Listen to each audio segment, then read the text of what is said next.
खरं तर आपण पाहतोय की गेल्या 3 दिवसापूर्वीच नाशिक फाटा ते खेड हा रस्ते 8 पदरीकरण रस्त्याची जाहीर घोषणा झाली।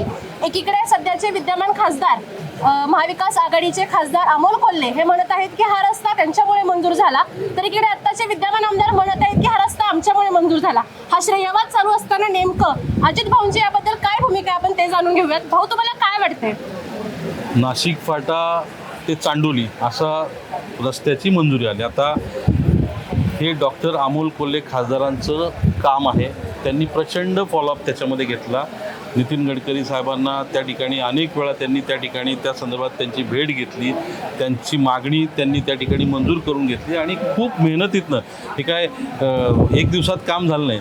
आणि अमोल कोल्हे जे खासदार आहेत अतिशय अभ्यासपूर्वक या सगळ्या गोष्टीवरती त्यांनी त्या संदर्भात त्यांची भूमिका त्या ठिकाणी मांडली आणि त्यांच्या पाठपुराव्याला यश आलेले।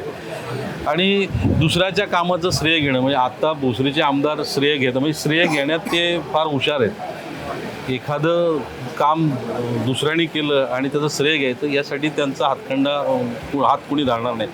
अतिशय म्हणजे जर आम्ही वारंवार जे सांगत होतो की नाशिक फाट्याच्या पलीकडची पिंपरी चिंचवड शहर आणि नाशिक फाट्याच्या अलीकडचं पिंपरी चिंचवड शहर याच्यामध्ये प्रचंड तफावत आहे। त्याला कारण काय आहे की इथले जे स्थानिक आमदार आहेत यांचं जी दूरदृष्टीने काम करायला पाहिजे ते दूरदृष्टी काम झालं। 10 वर्ष ते आमदार आहेत, 10 वर्षात त्यांना हा प्रश्न सोडवता आला नाही, 10 वर्षात त्याच्या संदर्भात त्यांनी पुढेही भूमिका मांडली नाही। वास्तविक हे काम पूर्वी पिंपरी चिंचवड महापालिकेने नाशिक फाटा ते मोशी याचं सगळं प्लॅनिंग केलं होतं। त्या प्लॅनिंगमध्ये कन्सल्टंट अपॉइंट झाले होते, सगळे ड्रॉइंग्स तयार होते।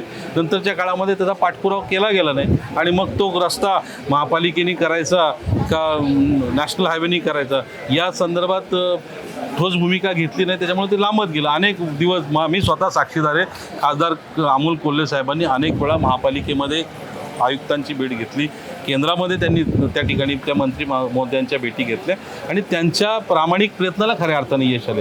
त्याच्यामुळं हे जे काही श्रेयवादाचं चाललेलं आहे लोकांना माहिती आहे की हे फक्त आणि फक्त श्रेय घेण्याचं काम करतात।